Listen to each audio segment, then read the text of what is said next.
আবু সাইদের বিরুদ্ধে সামাজিক যোগাযোগ মাধ্যমে বিতর্কিত মন্তব্য করায় লালমনিরহাট জেলা প্রশাসকের কার্যালয়ের সাবেক সহকারী কমিশনার তাপসী তাবাসসুম উর্মিকে চাকরি থেকে বরখাস্ত করেছে সরকার। এ বিষয়ে জনপ্রশাসন মন্ত্রণালয় থেকে ২রা জুলাই প্রজ্ঞাপন জারি করা হয়েছে। ২০২৪ সালের ৫ই অক্টোবর তাপসী তাবাসসুম তার ব্যক্তিগত ফেসবুক আইডি থেকে এক স্ট্যাটাসে ছাত্র আন্দোলনে শহীদ হওয়া আবু সাইদকে সন্ত্রাসী হিসেবে আখ্যা দেন। তিনি লিখেন, কত বড় বোকার স্বর্গে আছি এটা শুধু চিন্তা করি। আবু সাইদ বিশৃঙ্খলা সৃষ্টিকারী সন্ত্রাসী একটা ছেলে। সে বিশৃঙ্খলা করতে গিয়ে নিজের দলের লোকের হাতেই মারা পড়ল। সেই ছেলেকে এখন শহীদ হিসেবে মানা লাগবে।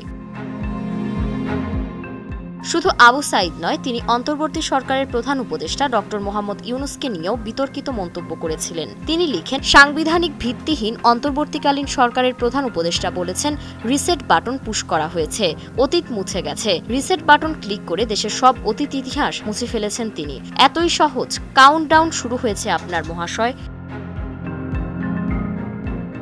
এই বক্তব্য সামাজিক যোগাযোগ মাধ্যমে ভাইরাল হয়ে যায় এবং তা নিয়ে তীব্র সমালোচনা শুরু হয়। বিভিন্ন মহল থেকে তার বক্তব্যের নিন্দা জানানো হয় এবং সরকারি কর্মকর্তা হিসেবে এমন উস্কানিমূলক বক্তব্যকে অপ্রত্যাশিত বলা হয়। এই ঘটনার প্রেক্ষিতে গত বছরের ৬ অক্টোবর তাকে ওএসডি করা হয় এবং পরের দিন সাময়িক বরখাস্ত করে বিভাগীয় মামলা নেওয়া হয়। সরকারি কর্মচারী বিধিমালা অনুযায়ী তাকে কারণ দর্শানোর নোটিশ দেওয়া হলে তিনি নিরাপত্তাজনিত কারণে ব্যক্তিগত শুনানিতে অংশ না নিয়ে লিখিত জবাব দেন। তবে তার জবাব সন্তোষজনক মনে হয়নি, বিধায় এ বিষয়ে একটি তদন্ত কমিটি গঠন করা হয়।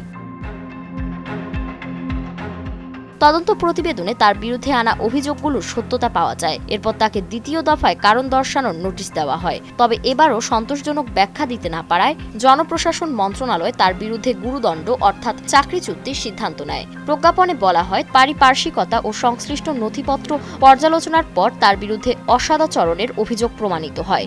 সরকারি কর্ম কমিশনের সম্মতি ও রাষ্ট্রপতির অনুমোদন ক্রমে তাকে চাকরি থেকে বরখাস্ত করা হয়। এই বরখাস্তের সিদ্ধান্তকে সাধুবাদ জানিয়েছে শিক্ষার্থী ও নাগরিক সমাজ। তারা মনে করেন, একজন সরকারি কর্মকর্তার উচিত নয় রাজনৈতিক বিতর্কে জড়িয়ে বিতর্কিত বক্তব্য দেওয়া, বিশেষ করে যখন তার শহীদ হওয়া একজন ছাত্রের মর্যাদা হরণ করে। ফারিন রহমান প্রীতি, নয়া দিগন্ত।